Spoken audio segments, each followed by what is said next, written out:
Israel Hezbollah మధ్య ఉద్రిక్తతలు మరింత పెరిగాయి. ఇజ్రాయెల్కు అత్యంత శక్తివంతమైన గగనతల రక్షణ వ్యవస్థను హెజ్బుల్లా చాకచక్యంగా ధ్వంసం చేసింది. దీనికి సంబంధించిన వీడియోను విడుదల చేసింది. ఇజ్రాయెల్ ఉత్తర సరిహద్దుల్లో మోహరించిన ఐరన్ డోమ్ వ్యవస్థను కొన్నాళ్ల క్రితం హెజ్బుల్లా లక్ష్యంగా చేసుకుంది. దీన్ని ధ్వంసం చేసేందుకు ఫస్ట్ పర్సన్ వ్యూ డ్రోన్ను హెజ్బుల్లా ప్రయోగించింది.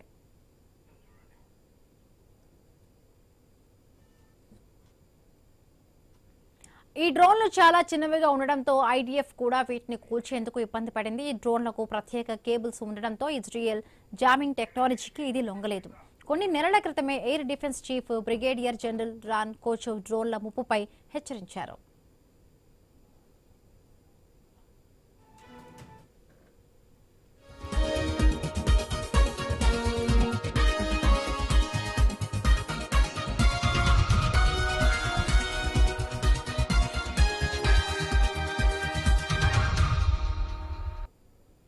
నమస్తే, వెల్కమ్ టు క్వశ్చన్ అవర్. దేశంలో పేలుళ్లు, ఉగ్ర కుట్రలు తీవ్ర కలకలం రేపుతున్నాయి.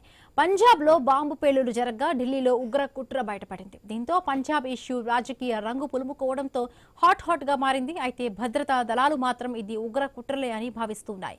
ఇప్పటికే ఎన్ఐఏ విచారణ బాధితులను అప్పగించారు. పంజాబ్ లో జరిగిన ట్విన్ బ్లాస్ట్ ఘటనకు సెక్యూరిటీ కీలక కేసుగా తీసుకుంది. అది కూడా 2 కీలక ప్రదేశాలు కావడంతో దేశవ్యాప్తంగా కూడా అంతర్గతంగా హై అలర్ట్ ను ప్రకటించారు. జలంధర్లోని బీఎస్ఎఫ్ హెడ్ క్వార్టర్స్, అమృత్సర్లోని ఆర్మీ కంటోన్మెంట్ సమీపంలో జరిగింది. అయితే దీని వెనకాల ఉంది ఖలిస్తానీ ఉగ్ర ముఠాల పని అని తెలుస్తోంది.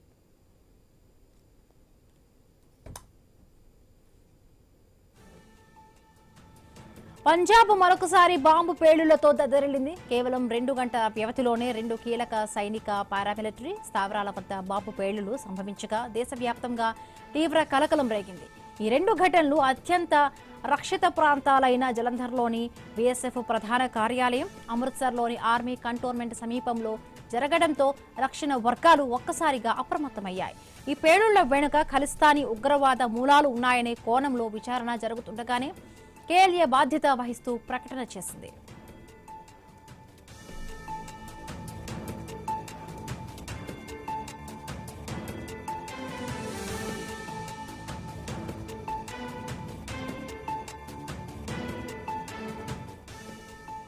ఈ ఇష్యూ ఇప్పుడు పొలిటికల్ టర్న్ తీసుకుంది. రాష్ట్రంలో శాంతి భద్రతలు పూర్తిగా క్షీణించాయని కాంగ్రెస్, బీజేపీ, శిరోమణి అకాలీదళ్ నేతలు మండిపడుతున్నారు. పంజాబ్ ముఖ్యమంత్రి భగవంత్ మాన్ నేతృత్వంలోని ఆప్ ప్రభుత్వం కేవలం ప్రచారాలకే పరిమితం అయిందని, ప్రజల భద్రతను గాలి కొదిలేసిందని ఆరోపిస్తూ ఉన్నారు. సరిహద్దు రాష్ట్రంలో శాంతికి భంగం కలిగించేందుకు పాకిస్తాన్ గ్యాంగ్స్టర్ షహజాద్ భట్టీకి ఏమైనా సంబంధాలు ఉన్నాయా అనే కోణంలో కూడా జాతీయ దర్యాప్తు సంస్థలు విచారణ జరుపుతున్నాయి.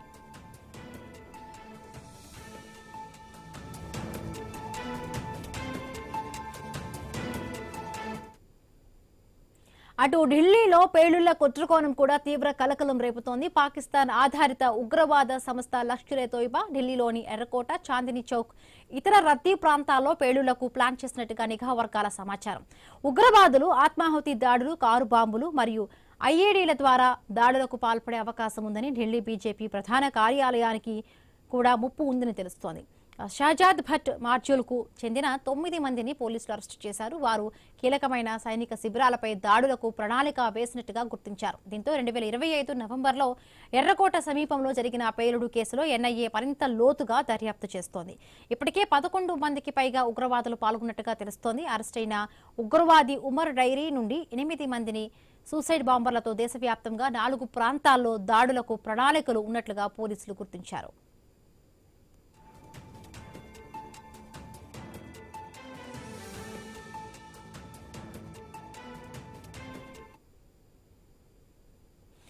దేశంలో స్లీపర్ సెల్స్ యాక్టివ్ అవుతున్నాయా? దేశవ్యాప్తంగా ఉగ్ర కుట్రలు చేస్తున్నాయా? పాక్ టెర్రర్ గ్రూపులతో లింక్స్ రన్ చేస్తున్నాయా?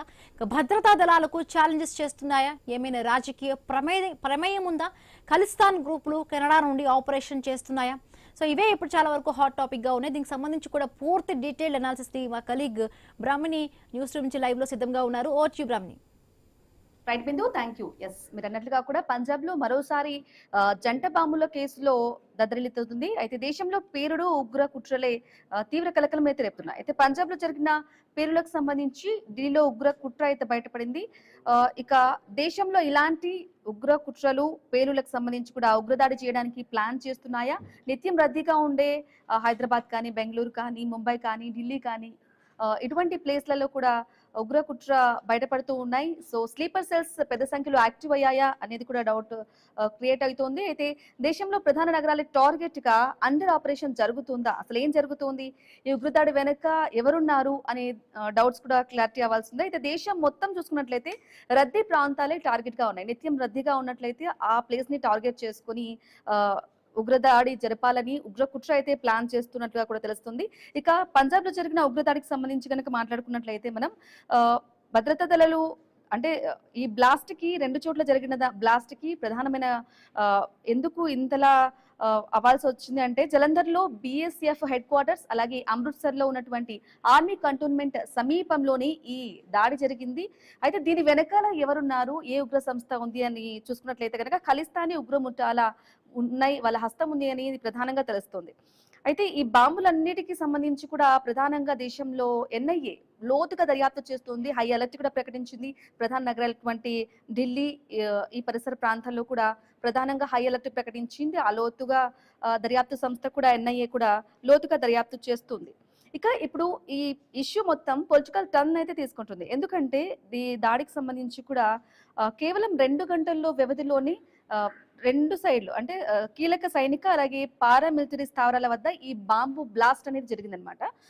ఈ దాడికి సంబంధించి కూడా ఇలా జరగడం వల్ల కేవలం 2 గంటల వ్యవధిలోనే ఇటువంటి బ్లాస్ట్ జరగడం వల్ల కొంత ఉత్కంఠత నెలకొంది. అయితే అత్యంత రక్షిత ప్రాంతాలనే జలంధర్లోని బిఎస్ఎఫ్ ప్రధాన కార్యాలయం, అమృత్సర్లోని ఆర్మీ కంటోన్మెంట్ సమీపంలో జరగడంతో రక్షణ వర్గాలు కూడా ఒక్కసారిగా పూర్తిగా అప్రమత్తం కూడా అయిపోయాయి. అయితే ఈ పేలుల వెనుక ఖలిస్తానీ ఉగ్ర మూలాలు ఉన్నాయనే కోణంలోనే విచారణ అయితే కొనసాగుతుంది. అయితే ఇట్లా విచారణ కొనసాగుతూ ఉండగా కేఎల్ఎన్ బాధ్యత వహిస్తూ కీలక ప్రకటన చేసింది. మొత్తం ఈ కేఎల్ఎన్ తీసుకున్న బాధ్యత తీసుకుంటూ ఒక ప్రకటన విడుదల చేయడంతో పొలిటికల్ ఇష్యూగా టర్న్ అవుతోంది.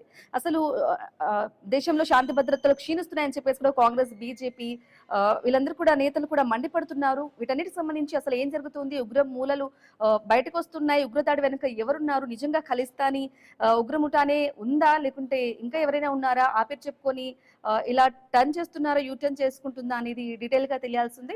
వీటన్నిటి గురించి డీటెయిల్ గా మనకు అందించడానికి మనతో పాటు శ్యామ్ సుందర్ గారు విశ్లేషకులు, అలాగే తుల మధుసూదన్ రావు గారు విశ్లేషకులు అయితే మనకు జూమ్ లైవ్ లో అందుబాటులో ఉన్నారు. నమస్కారం సార్. ఎస్, మొదటగా శ్యామ్ సుందర్ గారు మీ నుంచి మొదలు పెడదాం. అసలు దేశం మొత్తం ఏం జరుగుతుంది, ఉగ్రదాడికి సంబంధించి ఒక్కసారిగా మొత్తం దేశం మొత్తం హై అలర్ట్ ప్రకటించింది ఎన్ఐఏ, అలాగే లోతుగా కూడా దర్యాప్తు జరుగుతూ ఉంది. మరి ఈ ఉగ్ర కుట్రలతో నిత్యం రద్దీగా ఉండే ప్రాంతాల్లో కూడా హై అలర్ట్ ప్రకటించారు. సో ఈ ప్లాన్ వెనుక ఖలిస్తానీ ఉగ్రముఠాల పని అని తెలుస్తుంది. ఒకవైపు చూసుకున్నట్లయితే మనకు అంటే పొలిటికల్ టర్న్ కూడా తీసుకుంటుంది. అసలు ఏం జరుగుతుంది, నిజంగా పొలిటికల్ టర్న్ ఉందా లేకుంటే నిజంగా ఖలిస్తానీ ఉగ్రముఠాల పని అనుకోవాలా? అంటే ఒకటండి, దేశంలో ఈ మధ్య కాలంలో పెద్దగా అంటే ఒక ఢిల్లీ పేలుళ్ళు తప్ప అంతకు ముందు కూడా పెద్దగా ఉగ్రముఖులు అంతగా జరిగినట్టు లేవు. అంతకు ముందు అయితే చాలా జరిగేవి గతంలో. ఒక సంవత్సరంలో 10-15 సంఘటనలు జరిగిన సందర్భాలు కూడా ఉన్నాయి. కాకపోతే కొన్ని సందర్భాల లోపల కొన్ని విషయాలు మనకు ఇంటెలిజెన్స్ కూడా అందకుండా కొన్ని జరుగుతున్న విషయం మాత్రం వాస్తవమే. నిన్నటి ముఖ్యమైన పేలుళ్ళు 2 గంటల వ్యవధిలో అందులో కీలకమైనటువంటి సైనిక స్థావరాలు, ఒకవేళ బిఎస్ఎఫ్ అన్నాకనే అది పోలీస్ దళాలకు సంబంధించిందే, బార్డర్ సెక్యూరిటీ ఫోర్స్ కు సంబంధించిందే, అట్లాగే ఇంకోటి కూడా అమృత్సర్ లో కూడా. కాబట్టి ఈ 2 కూడా కీలకమైన స్థానాల లోపల జరగడం అంటే ఒక రకంగా స్లీపర్ సెల్స్ యాక్టివ్ అవుతున్నట్టే అనుకోవాలి. వాటిని ఇప్పుడే కంట్రోల్ చేయాల్సినటువంటి అవసరం ఉంది ఎంతకైనా కానీ. అంటే మొన్న ఈ మధ్యనే మనం చూసాం, ఒక లేడీ కూడా ఇక్కడ ఒక అంటే ఇంతకుముందు లేడీస్ అంతగా కోణంలో ఉగ్రవాదుల లిస్టులలో ఉండేవాళ్ళు కాదు. కానీ ఈ మధ్య వాళ్ళు కూడా ఉగ్రవాద శిబిరాల్లో చేరుతున్నారు, వాళ్ళకు ట్రైనింగ్ అందుతుంది అని చెప్పేసి మనం వింటున్నాం. ఈ మధ్య పట్టుబడ్డారు కూడా. కాబట్టి అంటే ఆమెనైతే నాయకత్వం వహించింది ఒక గ్రూప్ కి. కాబట్టి ఇట్లా ఎవరిని కూడా మనము తక్కువ అంచనా వేయడానికి లేకుంటే వీళ్ళు కాదేమో అనుకోవడానికి లేదు. రేపు మన పక్కనే పంక్చర్ చేస్తుండొచ్చు, వాడే స్లీపర్ సెల్ కావచ్చు, లేదా ఇంకో పని చేస్తుండొచ్చు, వాడే అంటే స్లీపర్ సెల్ మనలో కావచ్చు. మనకు కలిసి మనకు తెలియకుండానే అట్లా ఉగ్ర Yes, కుట్రలకు yes, ప్లాన్ yes. చేస్తున్నారు అనుకోవాలంటారు. ఎస్ అదే జరిగింది కదా మొన్న. ఆమె బయటపడ్డ తర్వాత ఎస్, అవును. ఆమె ఎంత సింపుల్ గా ఉంది. ఆమె ఆమె ఉగ్ర నాయకురాలు, ఉగ్రవాద శిబిరానికి నాయకురాలు ఆమె. అవును. కాబట్టి అంటే ఆమె వాట్సాప్ గ్రూప్ నిర్వహించడము ఇవన్నీ జరిగినాయి. మనం అంటే చూసుకున్నట్లయితే తెలుగు అట్లా రాష్ట్రాల్లో అంటే కూడా విజయవాడ, హైదరాబాద్ లో చాలా మంది ఎస్ కూడా అక్కడ దొరికారు. నేను ఉమ్, అదే విషయం ప్రస్తావిస్తున్నా. ఉమ్, సో కాబట్టి ఇప్పుడు ఎవరిని మనం వీళ్ళు ఉగ్రవాద వీడు కాదా అని అనుకోవడానికి లేదు. మనం కూడా ప్రజలు కూడా చాలా అప్రమత్తంగా ఉండాల్సినటువంటి అవసరం ఉంది. ఓకే. తర్వాత ఇంకో విషయం ఏంటంటే ప్రజలు కూడా తమ చుట్టుపక్కల ఏం జరుగుతుంది అనేది మాత్రం గమనిస్తూ ఉండాలి. ఇంతకు ఓకే. ముందు లాగా నాకేంటి పోలీస్ వాళ్ళు చూసుకుంటారు, ఇంటెలిజెన్స్ చూసుకుంటుంది, లేదా సైన్యం చూసుకుంటుంది అనుకునే పరిస్థితులు ఇప్పుడు లేవు. ప్రతి ఉమ్, ఒక్కరం బాధ్యతాయుతంగా వ్యవహరించాల్సినటువంటి అవసరం ఉంది. మన పక్కనే ఉండొచ్చు, మన స్నేహితుడే కావచ్చు.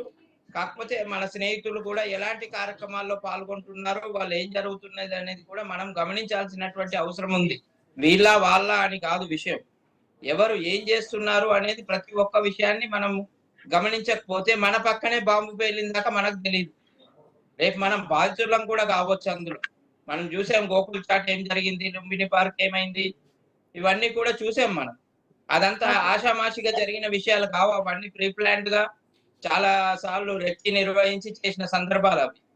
కాబట్టి అలాంటివి జరుగుతున్నప్పుడు మనం ఒక మన చుట్టుపక్కల ఏం జరుగుతుంది అనేది ప్రతి ఒక్కరూ బాధ్యతగా వ్యవహరించాల్సినటువంటి అవసరం ఉంది. ఫలానా వాళ్ళే చేస్తారు, వీళ్ళు చెయ్యరు, వీళ్ళు చేస్తారు అని అనుకోవడానికి ఇప్పుడు లేదు పరిస్థితి.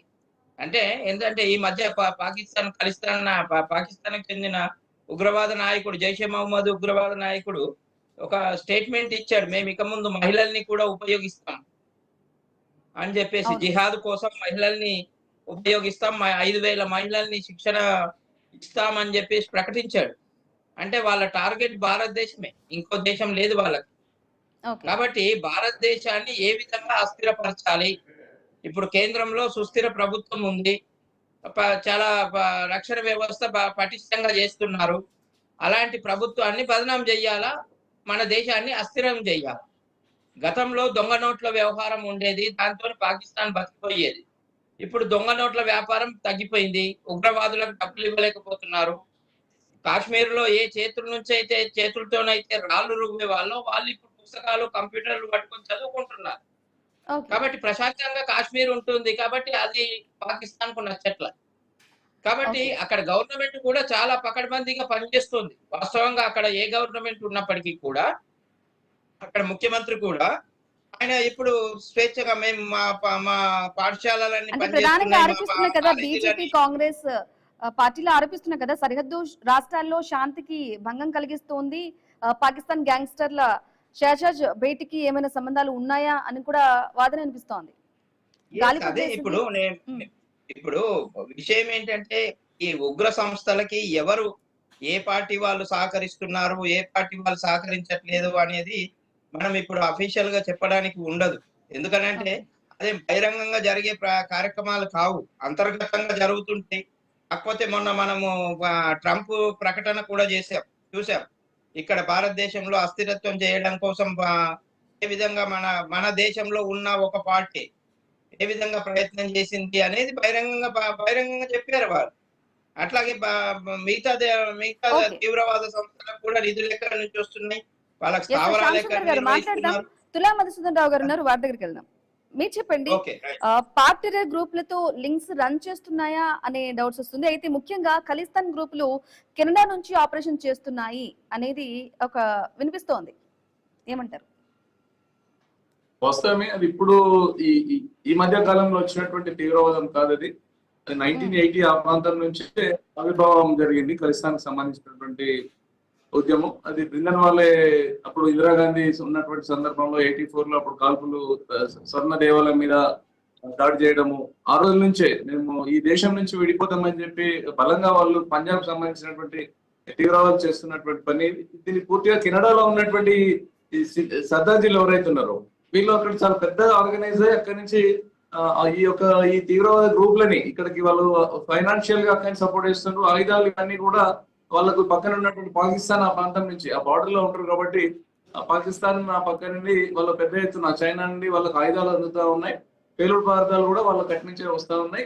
ఇటు ఫైనాన్షియల్ గా మాత్రం మొత్తం కెనడాలో ఉన్నటువంటి వాళ్ళ ఖలిస్తాన్ మెయిన్ లీడర్షిప్ అంతా కూడా అంటే ఎవరైతే వీళ్ళని నడిపిస్తున్నారో వీళ్ళని నూరిపోస్తున్నారో ఈ దేశం నుంచి మనం వెళ్ళిపోవాలి, మన స్వతంత్ర దేశంగా ఉండాలని చెప్తున్నటువంటి వాళ్ళంతా కూడా ఈ ఒక కెనడా నుంచే. ఇవాళ కెనడాలో కూడా ఇవాళ హిందూ సిక్ అనే ఒక ఉద్యమం కూడా అయింది. అంటే హిందువుల మీద కూడా దాడులు చేయడము, హిందువులను అక్కడ వాళ్ళ ఆస్తులను కాలబెట్టడం, ధ్వంసం చేయడం, కొట్టడము లాంటివి కూడా ఇవాళ అక్కడ జరుగుతున్నాయి. అంటే అక్కడ ప్రభుత్వాన్ని వాళ్ళ మధుసూదన్ గారు, ఈ ఉగ్రవాదులు ఎంత ఇదిగా అయ్యారంటే ఆత్మాహుతి దాడులు, అలాగే ప్రధానంగా కారు బాంబులు, ఐఈడీల ద్వారా కూడా ఉగ్ర కుట్రలు కూడా ప్లాన్ చేస్తున్నారు.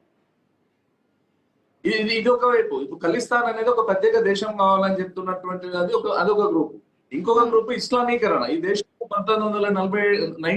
2047 వరకు భారతదేశాన్ని ఇస్లామీకరణ చేయాలి, దేశాన్ని మొత్తం కూడా క్యాప్చర్ చేయాలనే ఆలోచనలో ఇస్లామిక్ టెర్రరిస్టులు అనేటివి ఈ దేశం మీద ఒక కుట్ర చేస్తా ఉన్నాయి. దాంట్లో భాగంగా ఈ దేశంలో లష్కర్ ఏ తోయిబా, జైష్ మహమ్మద్, ఇండియన్ ముజాహిద్, హిజబుల్ ముజాహిద్దీన్ ఇట్లా ISIS సంబంధించినటువంటి గ్రూప్స్, PDF స్టూడెంట్ సంఘాలు ఇటువంటి చాలా గ్రూప్స్ వల్ల మన ఇండియాలో పనిచేస్తున్నటువంటిది. మొన్న పహల్గామ్ లో జరిగిన లష్కర్ ఏ తోయిబా, 2019లో జైషీ మహమ్మద్ వాళ్ళు మన అక్కడ దాడి చేసిండ్రు మన CRPF జవాన్ల మీద కాశ్మీర్ దగ్గర. మొన్న హైదరాబాద్ లో ఒక డాక్టర్ ని కూడా మనము అరెస్ట్ చేసి డాక్టర్ తో పాటు ఇంకో ఇద్దరిని అరెస్ట్ చేయడం అనేది జరిగింది, జైష్ మహమ్మద్ గ్రూప్ సంబంధించినటువంటి వాళ్ళని. అట్లనే బెంగళూరుకు సంబంధించిన దాంట్లో కూడా ఎవరైతే ఈ టెర్రరిస్ట్ మనం తీసుకొని ఈ తీవ్రవాద ఆరోపణలు ప్రూవ్ అయిన తర్వాత జైళ్ళలో పెడుతున్నాం ఈ గ్రూప్ సంబంధించిన వాళ్ళని, వాళ్ళు జైల్లో కూడా ఉన్నటువంటి ఖైదీలని వాళ్ళకి సంబంధించిన వాళ్ళ దగ్గర తీసుకొని వాళ్ళని ఊరికొచ్చి వాళ్ళని కూడా బయటకు తీసుకొచ్చి బయట చిన్న చిన్న వాళ్ళని బయటికి తీసుకొచ్చి వాళ్ళతో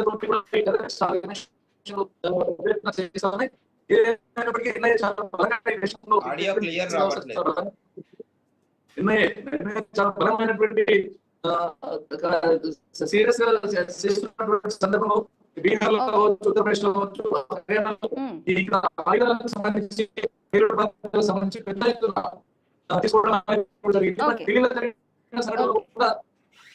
శ్యామ్ సుందర్ గారు, నెట్వర్క్ ఇష్యూస్ ఉంది, మీ ఆడియో క్లారిటీ లేదు. ఓకే, మధుసూదన్ రావు గారు మీరు చెప్పండి. మొన్న జరిగినటువంటి అంటే 2025 లో నవంబర్ లో ఎర్రకోట సమీపంలో జరిగింది ఒక పేరుడు. NIA మరింత లోతుగా కూడా దర్యాప్తు చేసింది. అయితే 11 మందికి పైగా ఉగ్రవాదుల్ని కనిపెట్టడం జరిగింది, ఒకరిని కూడా అరెస్ట్ చేశారు. అయితే అరెస్ట్ అయిన ఉగ్రవాదు నుంచి ఒక డైరీ అయితే కనుగొనడం జరిగింది. ఒక డైరీ నుంచి 8 మంది సూసైడ్ బాంబర్లతో దేశం మొత్తంగా కూడా 4 ప్రాంతాల్లో దాడులకు ప్రణాళికలు కూడా వేసినట్లుగా మనకు ఇన్ఫర్మేషన్ వస్తుంది.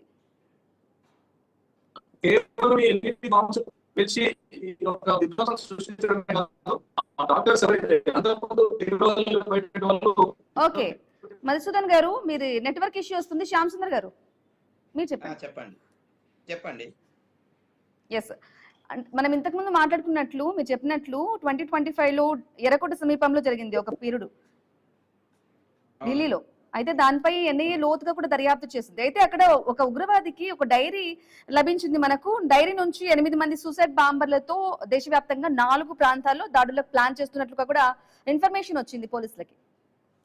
అంటే ఉగ్రవాదులు ఎంత ఇదిగా ఉన్నారంటే పక్క దేశం మొత్తం ఎక్కడో చోట నిత్యం రద్దీగా ఉండే ప్రాంతాల టార్గెట్ గా బెంగళూరు, హైదరాబాద్, ముంబై, ఢిల్లీ, మొన్న జరిగినటువంటి పంజాబ్, ఇంతటితోనే ఆగుతుందా లేకుంటే మొత్తం దేశం మొత్తం కూడా ఈ విధంగా ప్లాన్ చేసే ఆలోచన ఉందంటారా? ఇంటెలిజెన్స్ ఎంత పనిచేస్తున్నప్పటికీ కూడా ఈ స్లీపర్ సెల్స్ అవి ఎప్పుడు యాక్టివ్ అయితే ఎప్పుడు మామూలుగా ఉంటాయి అనేది తెలియదు. కాబట్టి వాళ్ళు ఈ కార్యక్రమాల లోపల ఎక్కువగా పాల్గొన్నప్పుడు మనకు అక్కడ ఇంటెలిజెన్స్ కొంత ఇబ్బందిగా వచ్చే అవకాశం ఉంటుంది. సాధ్యమైనంత వరకు వాళ్ళు కనిపెట్టిన చోట అప్పుడు ఇబ్బందులు వస్తున్నాయి మనకి. కాబట్టి అంటే ఇక్కడ ఉగ్ర మూలాలు ఎక్కడున్నాయి? పాకిస్తాన్ లో ఉన్నాయి అంటున్నప్పుడు పాకిస్తాన్ లో మొన్న పహల్గామ్ ఉదంతం తర్వాత ఆపరేషన్ సింధూర్ చేసిన తర్వాత కొంత ఉగ్రవాళ్ళు చాలా మంది చనిపోయారు అక్కడ. అయినప్పటికీ కూడా వాళ్ళు ఇంకా కక్ష పెంచుకొని మన దేశాన్ని ఏ ఆపరేషన్ సింధూర్ లో ఎలాగో ప్రధాని మోదీ ఉగ్ర స్థావరాలను కూడా క్లియర్ చేశారు, ధ్వంసం చేయించారు. ఇప్పుడు విషయం ఏంటంటే వాళ్ళకి ఫైనాన్షియల్ గా ఎక్కడి నుంచి సపోర్ట్ వస్తుంది? అదే దేశంలో ఉన్నటువంటి కొన్ని పార్టీలు కూడా సపోర్ట్ చేస్తున్నాయి అనేది బహిరంగ రహస్యం అండి ఇందులో. అంటే నేను ఒక ఉదాహరణ చెప్తాను. ఇది జరిగిన విషయం, మీడియా ముందు జరిగిన విషయం, ఇది బహిరంగంగా జరిగింది కాబట్టి చెప్తున్నా. మాలేగాం అల్లర్లు జరిగినప్పుడు అక్కడ రాహుల్ గాంధీ యొక్క ప్రధాన అనుచరుడు మీడియా కంటపడ్డాడు. అక్కడ మీడియా కంటపడితే మీడియా వాళ్ళు వెంటబడ్డారు. మీరు ఇక్కడికి ఎందుకు వచ్చారు అల్లర్ల సమయంలో, ఇక్కడ మీకేం పని అని అంటే ఆయన సమాధానం చెప్పకుండా దొరికిన ఆటోలో పారిపోయాడు. అవన్నీ విజువల్స్ మీడియాలో ప్రసారమైనవి. కాబట్టి దేశంలో ఏం జరుగుతుంది? జరిగిన విషయం చెప్తున్నాను, నేను ఎగ్జాగరేషన్ కూడా చేయట్లేదు. ఇది మీడియాలో వచ్చింది, మీడియాలో విజువల్స్ వచ్చినాయి. ఆయన పారిపోతూ దొరికిన ఆటోలో ఎక్కి వెళ్ళిపోయాడు. వెంటనే మీడియా వెంటబడింది, ఎందుకు మీరు ఇక్కడికి వచ్చారు, ఇక్కడ అల్లర్లు జరుగుతుంటే అని చెప్పేసి. కాబట్టి అంటే ఎవరు ఏం చేస్తున్నారు అనేది మనం అర్థం కాని పరిస్థితుల్లో ఉన్నాం మన దేశంలో. ఏమన్నంటే వాక్ స్వాతంత్రం అంటారు, ఏం మాట్లాడుతున్నారో తెలియదు, ఎవరికి సపోర్ట్ చేస్తున్నామో తెలియదు. ఇంకొకడు వచ్చి నేను పాకిస్తాన్ భక్తుడిని అంటాడు. ఈ దేశంలో ఉంటున్నాడా లేకుంటే పాకిస్తాన్ భక్తుడా? పాకిస్తాన్ భక్తుడు అన్నప్పుడు పాకిస్తాన్కి వెళ్ళిపోవాలి. శత్రు దేశానికి చాలా మంది ఉంటారు. అదే నేను అంటున్నాను. ఇక్కడ ఇప్పుడు మనం క్రికెట్ కే చూస్తుంటాము. క్రికెట్ లో ఇండియా గెలుస్తేనే బాధపడే వాళ్ళు ఉన్నారు, పాకిస్తాన్ గెలిస్తే స్వీట్లు పంచుకునే వాళ్ళు ఉన్నారు. ఎక్కడో ఇరాన్ లో ఏదో జరిగితే ఇక్కడ ర్యాలీలు చేశారు. కాబట్టి ఇలాంటి ఇప్పుడు అదే ఇరాన్ కు సంబంధించిన కొందరు వ్యక్తులు అనుమానంతో వాళ్ళని చంపేశారు. ఇరాన్ కు సంబంధించిన కొందరు వ్యక్తులు శత్రు దేశాలకు సపోర్ట్ చేస్తున్నారని చెప్పేసి అక్కడ దేశం నాయకులు ఆన్ ది స్పాట్ లో వాళ్ళని కాల్ చేశారు. కాబట్టి ఇక్కడ ఏం జరుగుతుందంటే ఎవడు ఏమైనా మాట్లాడుకోవచ్చు, ఎవడు ఏమైనా చేసుకోవచ్చు, స్వాతంత్రం పేరు మీద, రిపబ్లిక్ ప్రజాస్వామ్యం పేరు మీద అనేలాగా పరిస్థితి తయారైంది భారతదేశం లోపల. కాబట్టి ఇట్లాంటి ముందు నిరోధించాల్సినటువంటి అవసరం ఉంది. మొన్ననే మనం చూసాం వెస్ట్ బెంగాల్ విషయంలో ఎంతమంది పోతున్నారు, అంతమందికి మనం ఎక్కడ తిండి తిప్పలు ఏర్పాటు చేస్తాం? మన దేశంలో ఉన్న ప్రజలకే ఆహార కొరత తీర్చడం, ఆహార భద్రత కల్పించడం ప్రస్తుత పరిస్థితుల్లో ఇదైతే, విదేశాల నుంచి అక్రమంగా వచ్చి ఇక్కడ ఉంటున్నటువంటి రోహింగ్యాలు ముస్లింలకి, బంగ్లాదేశ్ ముస్లింస్ కి ఇక్కడ సౌకర్యాలు కల్పించడం, గుర్తింపు కార్డులు ఇవ్వడం ఎంతవరకు సమంజసం?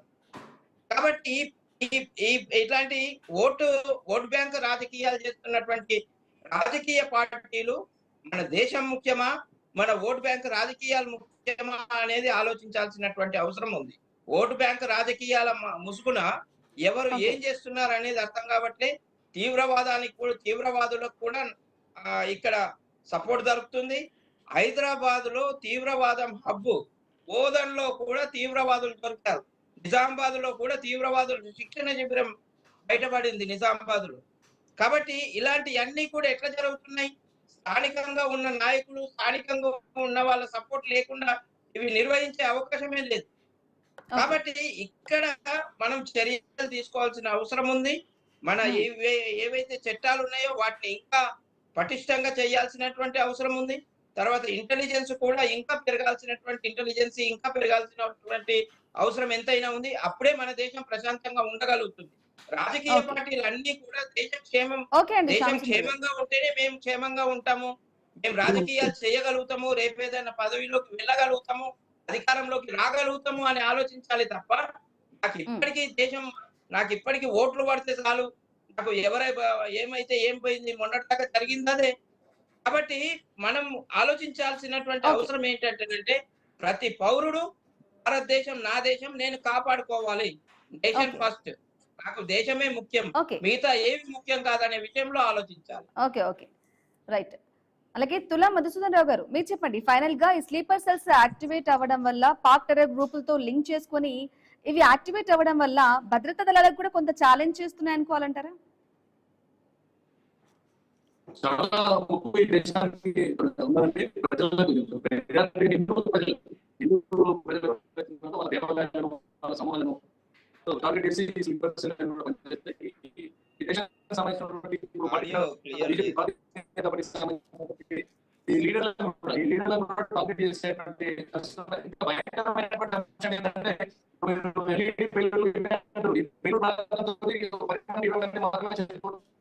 కానీ వాళ్ళు మీ ఆడియో చాలా క్లియర్ లేదు, నెట్వర్క్ ఇష్యూగా ఉంది. శ్యామ్ సుందర్ గారు ఫైనల్ గా చెప్పండి, ఏం చెప్తారు? అంటే ఒకటే అండి, ప్రతి పౌరుడు బాధ్యతాయుతంగా వ్యవహరించాల్సినటువంటి అవసరం ఉంది. ఇక్కడ హిందువుల, ముస్లింల, క్రిస్టియన్ల అనేది మతపరమైన విషయం కాదు ఇక్కడ. కాకపోతే విషయం ఏంటంటే దేశం క్షేమంగా ఉండాలా, అల్టిమేట్ గా దేశంలో మనం ప్రశాంతంగా జీవించాలా. ప్రపంచ దేశాలన్నీ ఆర్థిక సంక్షోభంలో కొట్టుమిట్టాడుతుంటే మన దేశం మాత్రం మంచి సుఖప్రదంగా ఉంది. ఇలాంటి దేశాన్ని మనం ఏ విధంగా కాపాడుకోవాలా, మనం జీవన విధానాలు ఎలా మెరుగుపరుచుకోవాలనేది ఆలోచించాలి. కానీ పనికి మాలినటువంటి మతాల పేరుతోని ఉగ్రవాదం పెరిగితే మాత్రం అది దేశానికి అరిష్టం కాకుండా వాళ్ళకు కూడా నష్టమైతుంది. ఆ విషయాన్ని పాముకు పాలు పోసి పెంచినట్లు అవుతుంది. కాబట్టి ఇలాంటి పరిస్థితుల్లో ఇలాంటివి చేసే వాళ్ళు ఎవరైతే ఉన్నారో వాళ్ళు చాలా జాగ్రత్తగా ఉండాల్సినటువంటి అవసరం ఉంది. అలాంటివి చేస్తే వెంటనే వాళ్ళని జైల్లో వేయడం కాదు, వెంటనే షూటెడ్ సైట్ ఆర్డర్స్ తోని వాళ్ళని తీవ్రవాది అని ఉంటే గతం విచారణ అక్కర లేకుండా వాళ్ళ మీద కఠిన చర్య వెంటనే తీసుకోవాలి. ఇంకొకటి భయపడేలాగా శిక్షలు ఉండాలి. ఆ విధంగా. ఎస్ మధుసూదన్ గారు వినిపిస్తుంది? ఆడియో ఓకేనా? క్లియర్గా ఉందా? లాస్ట్ 1 minute, సమయం చాలా తక్కువగా ఉంది. సారీ అండి, మీకు ఆడియో అసలు చాలా ప్రాబ్లం ఉంది, వినిపించట్లేదు. థ్యాంక్ యూ అండి శ్యామ్ సుందర్ గారు, అలాగే తులా మధుసూదన్ రావు గారు లైవ్ లో జాయిన్ అయ్యి మీ అభిప్రాయాన్ని కూడా తెలియజేసినందుకు. సో దేశంలో పేలులు, ఉగ్ర కుట్రలు అయితే తీవ్ర కలకలం రేపుతున్నాయి. పంజాబ్ లో బాంబు పేలులు అయితే జరగగా ఢిల్లీలో కూడా ఆ ఉగ్ర కుట్ర కూడా బయటపడింది. ఇక ఒక సైడ్ పంజాబ్ ఇష్యూ రాజకీయంగా కూడా రాజకీయ రంగు అయితే పులుముకుంది. అయితే ఉగ్ర కుట్రలన్నీ కూడా ఖలిస్తానీ ఉగ్ర ముఠాల పని అని కూడా తెలుస్తోంది. పంజాబ్ లో జరిగినటువంటి ఉగ్ర కుట్ర చూద్దాం ఏం జరుగుతుందో. పాక్ టెర్రర్ గ్రూప్లతో లింక్ చేసుకుని స్లీపర్ సెల్స్ యాక్టివ్ అయ్యాయా, అసలు ఏం జరగబోతుంది? ఇలాగే కంటిన్యూ అయితే దేశంలో చాలా ఇబ్బంది పడే అవకాశం ఉంది. అయితే ఎప్పటికప్పుడు ఉగ్ర కుట్రలను కూడా భగ్నం చేస్తూ ఎన్ఐఏ అలాగే దర్యాప్తు సంస్థలు కూడా క్లియర్ చేస్తూ ఉన్నాయి. చూద్దాం ఏం జరగబోతుందో. ఇది వాళ్ళ question hour. Keep watching I news. మీతోని మీ వెంటే.